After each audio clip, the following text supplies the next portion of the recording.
Welcome to Explicit Expression, where it's facts over feelings. My name is Adam, and I'm going to tell you how it is, and I don't care how you feel about it. Let's go.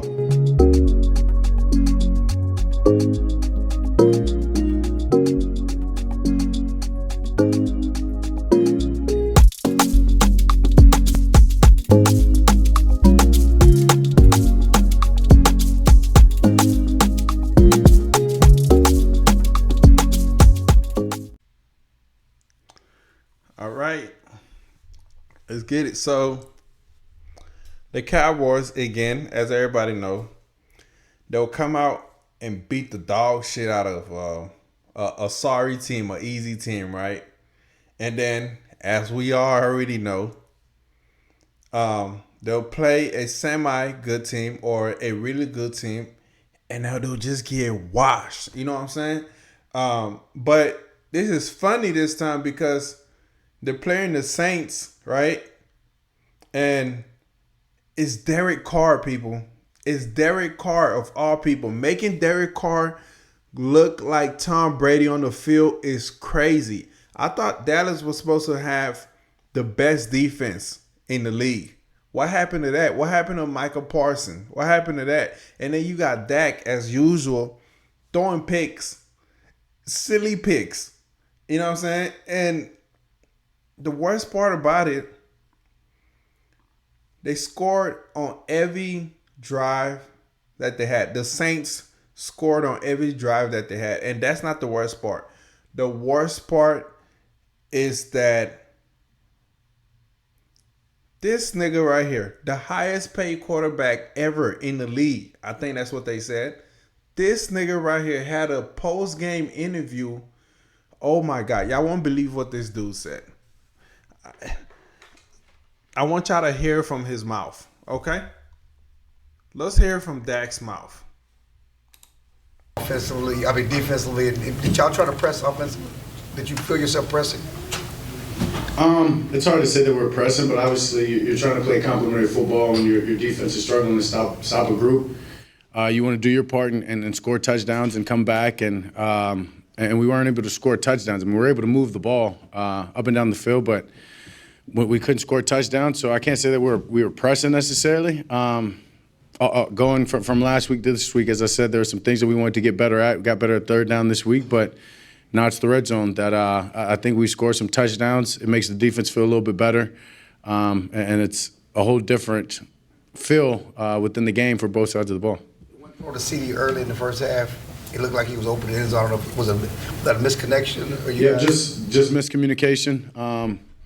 A play that just completely miscommunication. Nothing more than that. We'll get it fixed. We'll get it cleaned up and make that. Dak, Todd Archer, ESPN. Can you talk about the week-to-week nature of this league? Last week, you guys were riding a high in Cleveland, and then to have today, is this just the way the league goes? Yeah, I mean, it's the NFL. I talk about each and every week. No game.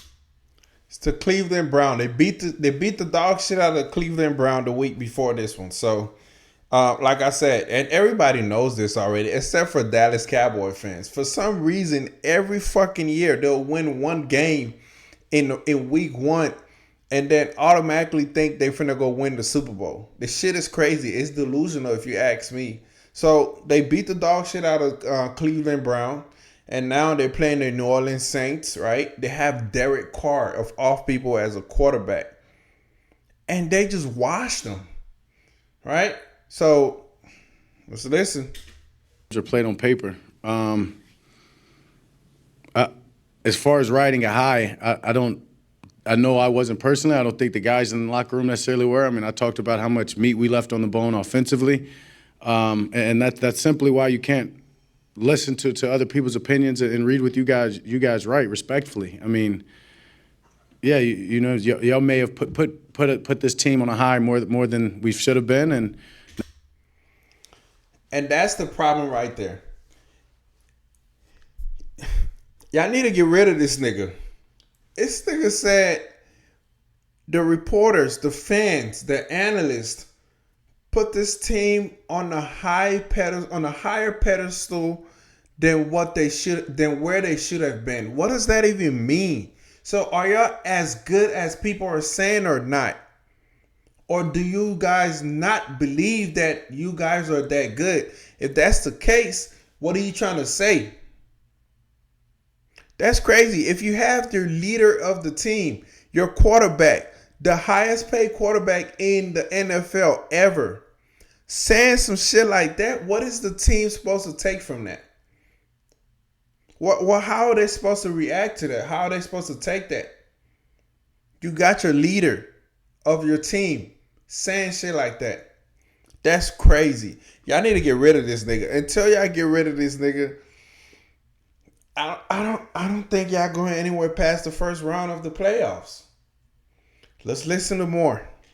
Now we just simply have got to reset. We've got to respond. We're not going undefeated. You know, I mean, hadn't been done in 50 years. Woo, surprise. I mean, duh. Nobody comes into the season thinking that they're going undefeated, but that should be something that you strive for, right? You shouldn't just come out and say, "Oh, we don't care because we're not going undefeated." So, you know what I'm saying? Like that's crazy. That's something that you should want. You should shoot for the stars, and then hopefully you make it to the clouds. Isn't that the sentiment? Isn't that how people think? Not this nigga. Let's listen to some more. All right, so it's about getting back to it and finding a way to respond to put the best team on the field next week. Nick Harris, Forward Star Telegram.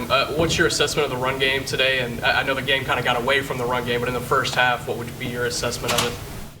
Well, yeah, it's common sense, right? Once you're down by multiple touchdowns, it's common sense. You have to get away from the run because the run takes up a lot of the clock. So then you have to start throwing the ball more often because now you're down. You're down more than one touchdown. So you have to play catch up. Therefore, you have to throw the ball more often because it takes up more space. You can get down the field faster, and it doesn't take up a lot of time on the clock. So that's a dumb question. I mean, I've got to watch the tape. Like you said, the game kind of got out of hand a little bit there where we're forced to just throw the ball. A lot of times, I mean, I hand the ball off, I carry out my fake. So I can't tell you, if it was the back or if it was the line or what it may be. So after I watch the tape, probably could give you a better assessment. But, yeah, when the score's that way, you can't continue to run the ball. We had a drive there, I guess, when the second half, that one drive came out. I know it ate up a lot of clock, and they get the ball back, and the third quarter's ending. So at that point, you realize, hey, we've got to score. We've got to score fast if we want to come back into this thing. I just said Sadi's of the Athletics. Common sense. That was a dumb question for that reporter. Where did you guys miss Jake the most today? Everywhere, I guess you could say. Those young tight ends did a good job, though. Simply, they did a good job.